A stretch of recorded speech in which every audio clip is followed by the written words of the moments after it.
નમસ્કાર, આપ જોઈ રહ્યા છો સ્પાર્ક ટુડે ન્યૂઝ। ગરબાડા તાલુકાના દેવધા ગામે બલેનો કાર અને બાઇક વચ્ચે અકસ્માત, બાઇક ચાલકને ગંભીર ઇજા, કાર ચાલક ફરાર। ગરબાડા તાલુકાના દેવધા ગામે આજે અકસ્માતની ઘટના બનતા વિસ્તારમાં ચકચાર મચી ગઈ।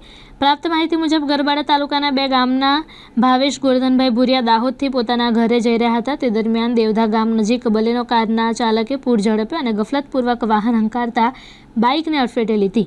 આ અકસ્માતમાં બાઇક ચાલક ભાવેશ ભુરિયા ગંભીર રીતે ઇજાગ્રસ્ત થયા। અકસ્માતના કારણે તેમને ગળાના ભાગે તાર લાગતા તેમના માથા અને શરીરના અન્ય ભાગોમાં ઈજા પહોંચી। ઘટના બનતા આસપાસના લોકો દોડી આવ્યા અને ઇજાગ્રસ્તને 108 એમ્બ્યુલન્સ મારફતે સારવાર માટે હોસ્પિટલ ખસેડવામાં આવ્યા। અકસ્માત બાદ બલેનો કારનો ચાલક તથા તેમાં સવાર 3 જેટલા વ્યક્તિઓ સ્થળ પરથી ફરાર થયા હોવાનું ગ્રામજનોએ જણાવ્યું।